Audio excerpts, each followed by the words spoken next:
Hi, this is a tutorial for downward facing dog.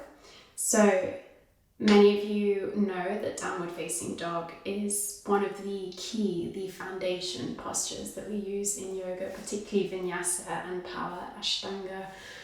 Even things like styles like Bikram, they use downward facing dog. Yin uses downward facing dog. You will definitely find it in yin and yang. So it's really important that we get this right, because if you don't get it right, there are things that can happen that can actually lead to injury. I do know someone who broke their collarbone doing downward facing dog. So what we're going to do is we're going to go over the basics. So the most important thing to start with is that when we do our first downward dog, we usually come into it from tabletop. So we'll start in tabletop. We've got a nice neutral spine. Our core is always engaged in tabletop, never forget that. Hands are underneath the shoulders, knees underneath the hips. Feet are directly behind the knees. So to come into downward facing dog, we move our hands slightly further forward. We usually say one hand print. This again depends on your body. So depending on the length of your arms, your legs, your torso, all depends on how far forward you need to bring. The more you do it, the more you'll get a feel for it.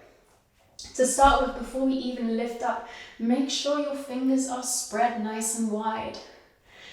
Your thumbs should be reaching so that they're almost facing each other, so that the thumbs are at a right angle to your middle finger.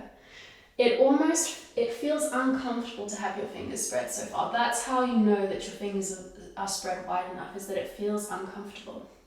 And then once you've got into this point, you need to push your fingertips into the mat so they start to go a little bit wide at the ends. And you'll feel that as you push your fingertips in, you're actually taking that pressure off your wrists, which will help protect them. This is the most common injury we get from downward facing dog, is that the wrists actually don't enjoy it because you're not pushing enough weight into your fingertips. It's like working with the feet. The harder you push your fingertips down, the more you engage all the muscles in the palms of your hands, which helps distribute the weight of your body. So once you've got that, tuck your toes under, and on an inhale, lift yourself up, your bum up. Knees stay bent. Always for the first down dog, knees are bent. So now that we're here with our knees bent, we can focus on the upper body and what we're supposed to be feeling. So with the fingers pushing down into the mat, you can feel that there's less pressure in your wrist. If you release that pressure in your fingertips, feel what happens, and then push it back down so that you can tell the difference now. Moving up from your wrists into your elbows. Elbows are nice and straight. If you have hyperflexion, be careful that you don't push it too far. You can stay in hyperflexion. You don't have to bend your elbows, because if you do, it's going to be a lot harder for your shoulders. But just make sure that you're staying safe. If you feel like you're pushing your limits, come out of the posture immediately. Moving up into your shoulders, here's the next important part. Your shoulder blades should roll away from each other. So you're rotating your shoulders externally, so your armpits feel like they're moving in towards your ears, and you're creating lots of space between each shoulder blade and your upper back. So if I show you from the front, lots of people tend to do this, squeezing the shoulder blades together like you want to crush a can between them. What you should be doing is opening them up in the opposite direction, so your back becomes as wide and as flat as possible. So now that our shoulders are nice and safe, knees are still bent, moving up into the spine, you're still working with the inhale here to lengthen your spine. This is a hamstring stretch, but also a spine lengthening posture. So as you inhale, push your fingertips, and it's like you're trying to lengthen your whole body from your fingertips up into your bum. You can feel your spine lengthening, your belly moves towards your thighs, and your tailbone lifts up towards the ceiling. It's very subtle. Try not to round your lower back. I've got quite a flat lower back, so it's not very obvious here, but you round your lower back, and then that's when your shoulders will start to come forward. Your shoulders need to be moving towards your toes, and your lower back needs to be nice and flat with your tailbone almost lifting up, like you want to push your bum cheeks up into the ceiling. And then you stretch out one leg and the other, and when you're ready, you inhale, lift up onto your toes, And exhale to bring your heels down. Here comes the next series of trouble.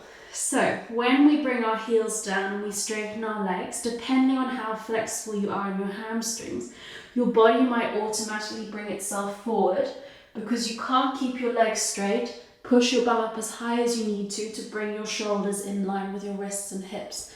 So if you straighten your legs, your shoulders come forward, bend your knees and keep your knees bent. It's more important that your shoulders are in line with your wrists and your hips to protect your shoulders and your wrists than it is to have your legs straight. You can practice and stretch out the hamstrings by straightening them one at a time, and you can do other stretches to get to the point where you can have them nice and straight. So, shoulders in line with the wrists, in line with the hips, legs straight, and think about still lifting that tailbone up. The more you lift your tailbone up, the more your shoulders move towards your toes, the more your heels move down towards the earth, the more intense that stretch is going to become. Your heels do not have to touch the earth. We all start with our heels up in the air. It's only by doing it for years and years that we get them down to the earth. So feel a nice stretch in your legs.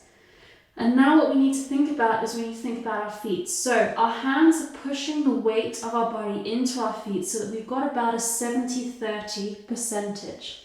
70 in the feet, 30 in the hands. And now again, another tendency is for the ankles to collapse, that the weight comes into the inside edge. What you need to be doing, like with all our other postures, is pushing that weight into the outside edge of your feet, and you can feel your ankles stabilize, your knees stabilize. And then also moving up into your thighs. If you want to go a step further, you can rotate your thighs externally. So it's almost like you're lifting your tailbone up, but at the same time, you're squeezing your bum cheeks together. Feels very odd, but again, if you're doing both, you'll feel that stretch increase exponentially. And then keep your neck in a nice neutral position. And this is your down dog. Last and finally, down dog. The distance between our hands and our feet can be a bit tricky. So a really nice way to figure out whether you've got the right distance between your hands and your feet is as you inhale, come into a plank. Now you can see here that my shoulders are slightly further forward so that my legs are nice and straight and my heels are over my toes. So my down dog was a bit short.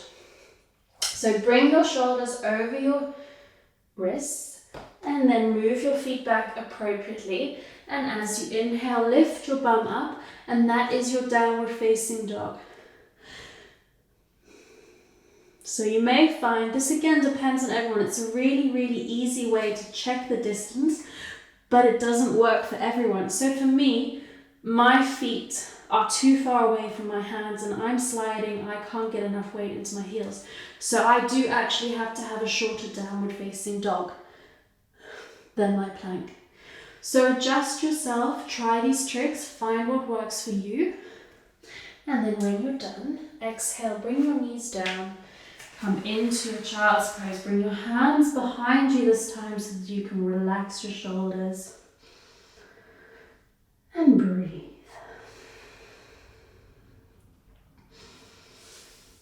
When you're ready, come back up.